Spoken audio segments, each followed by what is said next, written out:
this one. So let's just reflect over some parts of this paragraph.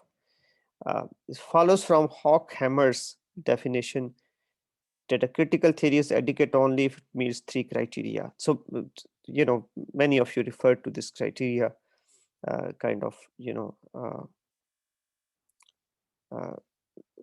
with three tenets in it: explanatory, practical, and normative. To a large extent, the explanatory function has been performed by critical theory uh, in the form of philosophy in the past too, right? So that is the knowledge of the past, or the truth through history, right? But these two functions of practicality and normativity, that is something that stands out in the way Horkheimer with Adorno were developing their Frankfurt School. So three criteria: the explanatory, that is identifying and explaining the problem; practical, propose possible solutions; and then normativity. So that function, the last one, especially with reference to philosophical truth, is very important, because that kind of brings us to the notion where we do not ostracize the philosophical concepts from the realm of practicality. Rather, we look at the moral concepts as the essential producers of social form. So the social form that we live in a certain in a certain ideological structure, or in a certain political structure, administrative structures in any given society, they need to be based on, as critical theory is looking at that, they need to be based on some philosophical concepts, because those philosophical concepts are essential producers of and essential guarantors of the sustainability of those social forms, right? For example, if we want to maintain justice in the society, we need to look at justice as a philosophical concept which can execute uh, legislation, and based upon that, which can make possible the institutions of justice, which could materialize those institutions of justice and thereby administer, right? So the word administer is important over here. Administer is, that is the the functionality of it, right? So could administer the justice to the citizens in a given modern state. So that is normativity, right? So we are looking at the philosophical concepts not just as the philosophical reflections or philosophical ramblings, rather as the essential producers of social form, right? So this is this role of critical theory in focusing on these concepts as normative concepts, rather than as kind of metaphysical or philosophical, or uh, mm, unmaterializable concept. Critical theory kind of pushes against that uh, tendency, right? So it must explain, as this paragraph continues. So I think we all kind of agree on this three-pronged criteria uh, of critical theory to be a valid practice, a valid academic practice, right? It is it sounds a little challenging at the same time, right? Because historically there has been there have been some interventions where uh, the, we have seen the divides between the explanatory orientation of human knowledge. Let me rephrase it. The explanatory function of uh, the knowledge of humanities, right? So we have seen that divide between the explanatory function of the knowledge of humanities and its functionality in the society, right? And that divide has been especially promoted and emphasized and institutionalized in, I would say, from certain perspective, in the uh, uh, in the states where human institutions have not been allowed to grow or have not been allowed to develop. For example, where democracy has not fully evolved, right? Or where uh, people have not uh, learned to govern themselves, right? In those, you know, in those among those populations, especially the divide between the knowledge of humanities and its functionality, that divide has been reinforced over and over again. But critical theory, it of course in a different context, that is trying to bridge that divide and claim that they should work together, because that is the only way we can form the society. So I don't think there is any disagreement. Uh, so exa- so there is an example from within uh, Frankfurt School as well, and that is example of democracy, right? So I'll come to that example when we connect it with the knowledges, right? I have marked it at the bottom of the second reading. Okay, I'll go there for the example of democracy, right? But the other example of justice that I gave you. So in more simple words, we would say that the so the legislation, right, uh, is the explanatory uh, component of knowledge, and then the judiciary, right, is kind of joins hands with the legislation. So legislation and judiciary, they together, they kind of form that bond where uh, theory of justice is kind of producing those concepts whereby humans can live in more just society, right? But then it needs to be connected with certain executives as well, right? who can who can make sure that the justice is being administered through the society. Okay, so the philosophical inquiry has mostly dealt with the legislation and the judiciary, right? The judicial assessment of or interpretation of the existing legislation, right? Philosophy is very good at that, right?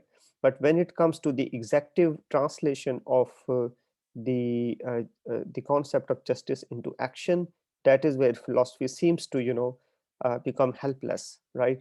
And hands the project over to other knowledges like sociology, right? So sociology of of society in a particular given social context would help us understand why the courts are not working, why we don't have sufficient lawyers, why we don't have the executive body working to implement certain laws, so on and so forth, right? Philosophy is not paying attention to that, but critical theory is claiming that in fact it should happen on the same platform, right? And that platform is being provided by critical theory, is being proposed by critical theory, right? So Farhan, do you have a question? Ji sir. Sir, by an example, I mean a more concrete example for the states that whose governance systems have not evolved enough, how they are feeding into the bifurcation between philosophy as an explanatory, sorry, critical theory as an as a separate explanatory branch, and as a practical wali branch. You said the states whose governance systems have not evolved enough yet, they are the ones who specially create this divide between the functions of critical theory. I was wondering if there was a specific example of that. Thank you. I think one example is quite obvious. For example, what Dr. Atar Human did with HEC, through the money that Musharraf had somehow, put together into HEC. I mean, they were like working together at institutional level, right? Uh, so so so, so the president Musharraf knew what he was doing, right? So they had all of that seeding money in order to promote the scholarship on sciences and social sciences, and they went to that extent where there were deliberate efforts to tone down the funding for the discipline of humanities, right? And it is not just there, only that it has become a little more significant and little more obvious in the context of Pakistan, because we are evolving country, and we are evolving economy, and our institutions are still developing. Therefore, it became immediately prominent. But we see this practice in other parts of the world as well, where the discipline of humanities are kept underfunded, right? But then, even if they are kept underfunded, there are some places where the authorities recognize that they are not able to do enough for humanities. But there are other societies, like in Pakistan, where this practice of funding the sciences more than humanities was actually admired, right? And it is still being admired in certain circles. So at least people should be able to critique, or they should kind of regret that they are not able to pull enough money to fund the humanities departments, right? So that is one example. So at FC College, for example, we have faced a lot of resistance for about 8 to 10 years to start this MPhil program in English, right? So there was very strong resistance, where we're being told that we shouldn't begin it, right? There were certain influences, many influences actually.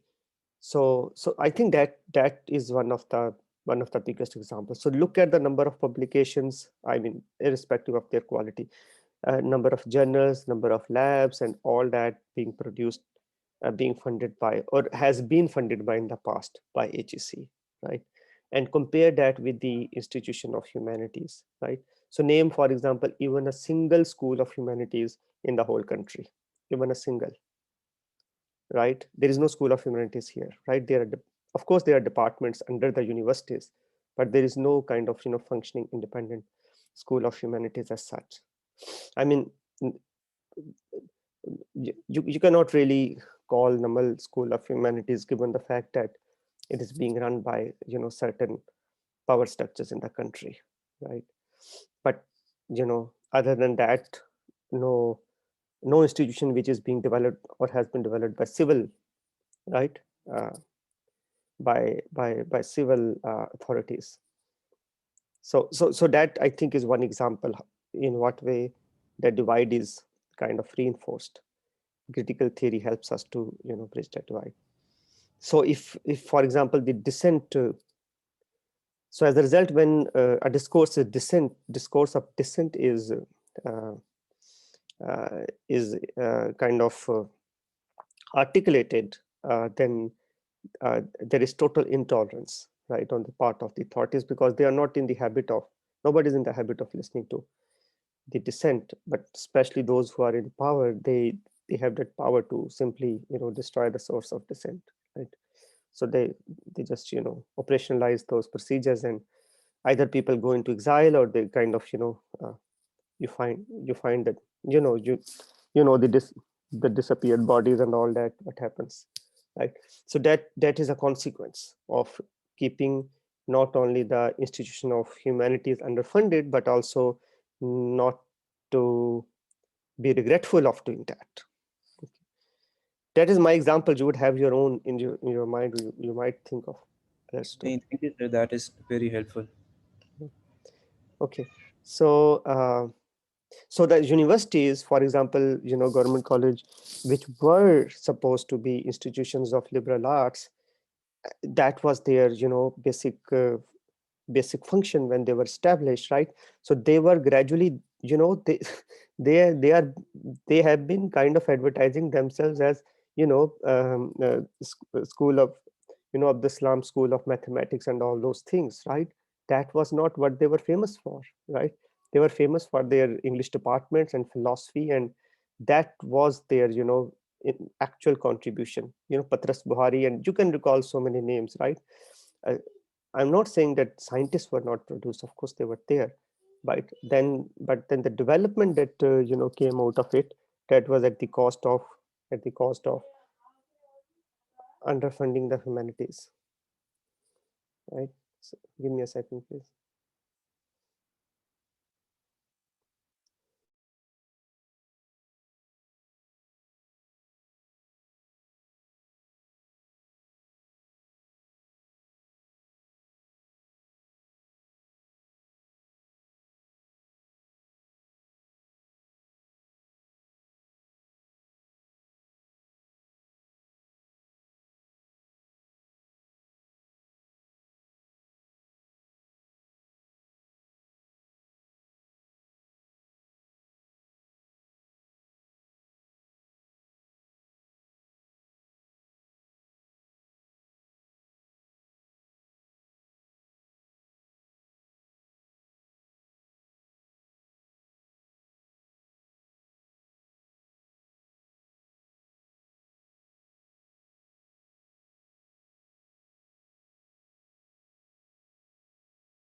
Okay, sorry.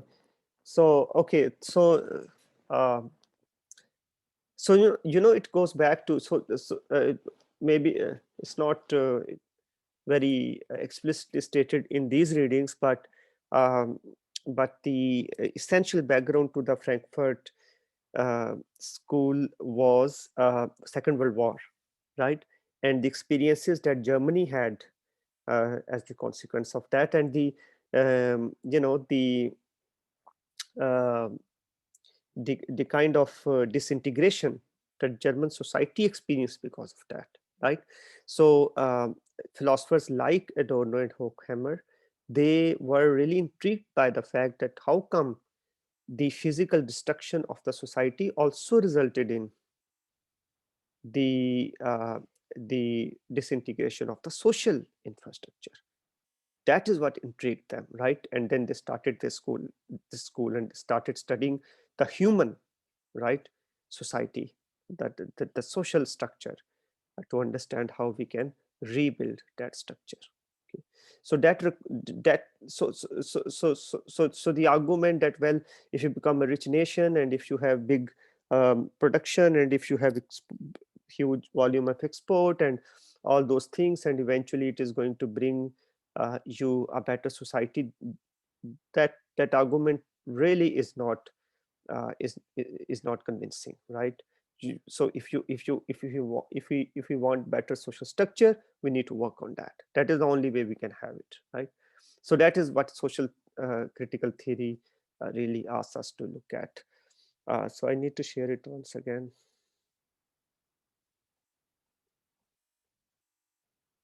Okay, so we were here. That is, it must explain what is wrong with current social reality, right? Identify the actors to change it, and provide both clear norms for criticism and achievable practical goals for social transformation. So you people have been saying it, right, in your responses, right? Any truly critical theory of society, right, as Horkheimer further defined in his writings as director of the Frankfurt School's Institute for Social Research, has for its object human beings. Now, pay attention to this explanatory parenthesis, right? So the objects are human beings. That is what needs to be studied. Has for its object as producers of their own historical form of life, right? So historical form of life is produced by the humans. Therefore, the humans need to become subject of analysis or subject of study to begin with, right? So we cannot probably we cannot, or at least in this context, as Frankfurt School proposes it, we cannot reverse this procedure. We cannot first have the scientific development, right, and then better human beings. That is not possible.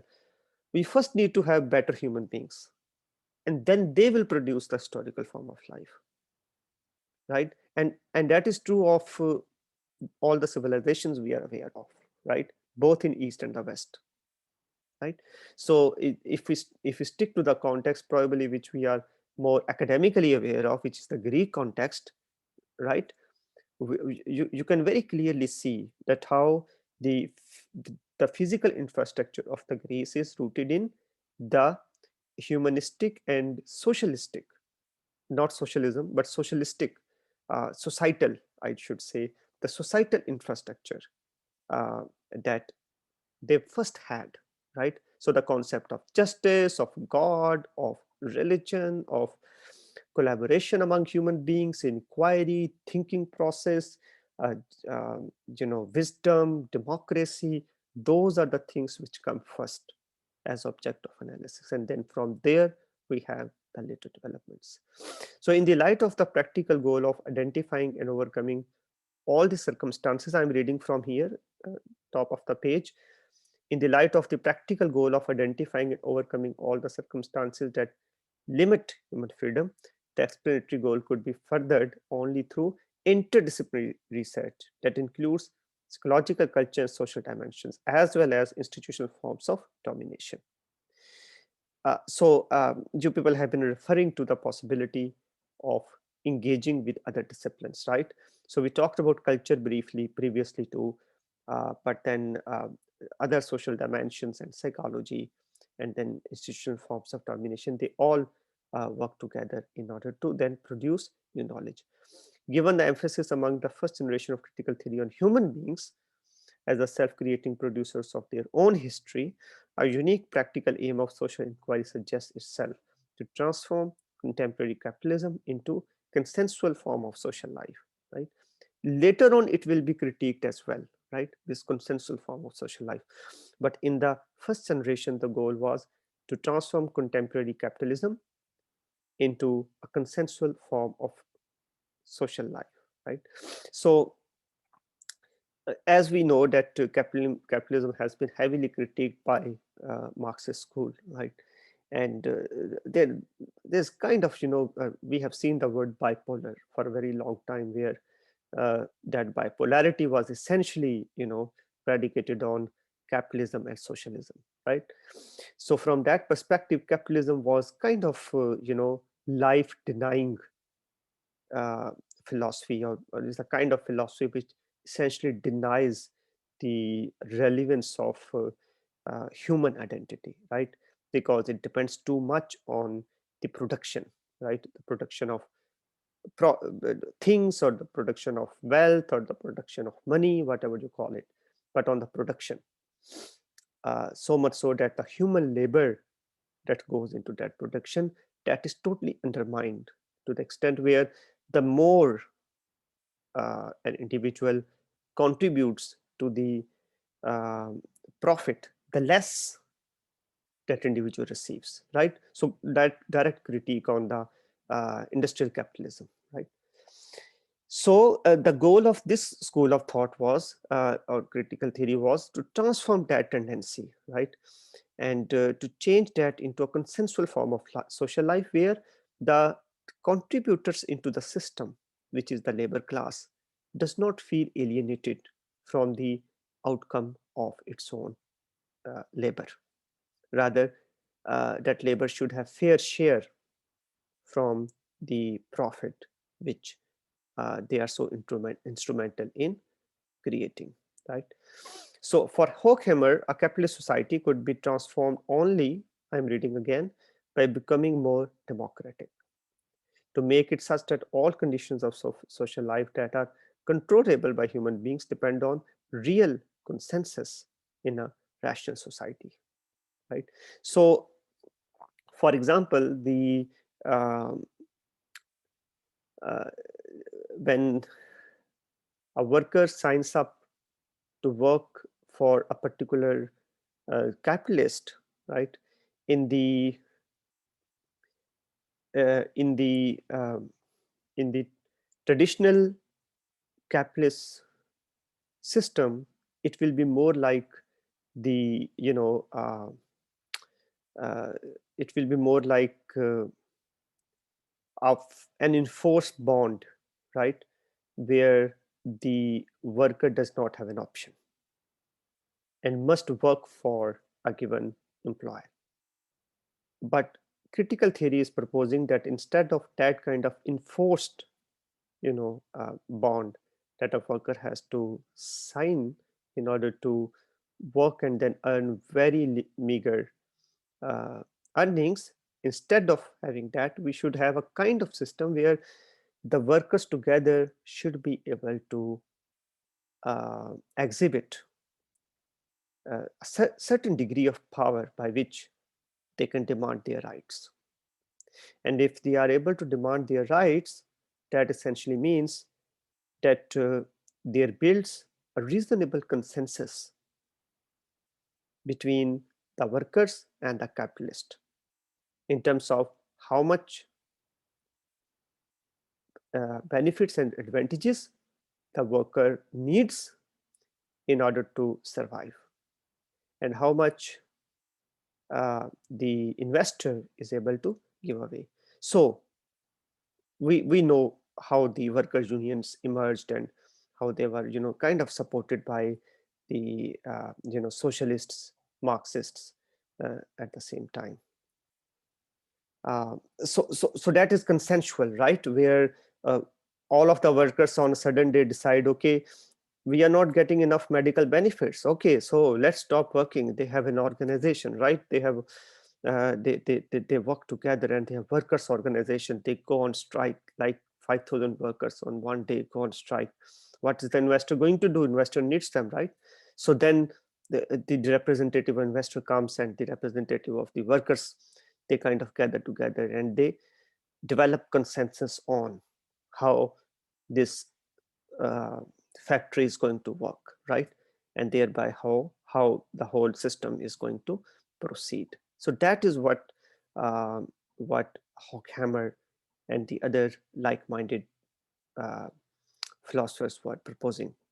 And for that, we need a subject like critical theory, which should be able to keep watch on, right, both the ideological um, role that knowledge plays, and the very practical benefits that people can draw out of it. I'm still continuing to read the normative orientation, right? So we know what is normative over here, right? So normative is the goal oriented, right? Uh, uh, Elaboration of human concepts, right? Like equal pay, justice, equality, freedom, human rights. So our practical approach towards them, which is goal oriented. So the normative orientation of critical theory, at least in its form of critical social inquiry, is therefore towards the transformation of capitalism into a real democracy in which such control could be exercised, right? So what is real democracy? We will see towards the end of this reading, where I would like to read another extract from there, and we will discuss that a little further in order to understand what kind of real democracy these writers were looking for. Because the United States, which is said to be a hub of capitalism, is also hub of, or at least claims to be hub of democracy, right? So, what real democracy were they trying to frame? So please join me right away. I'm just ending the meeting, or maybe you can take break of a couple of minutes and then join back for the next session. If there is any questions, you can start with that question.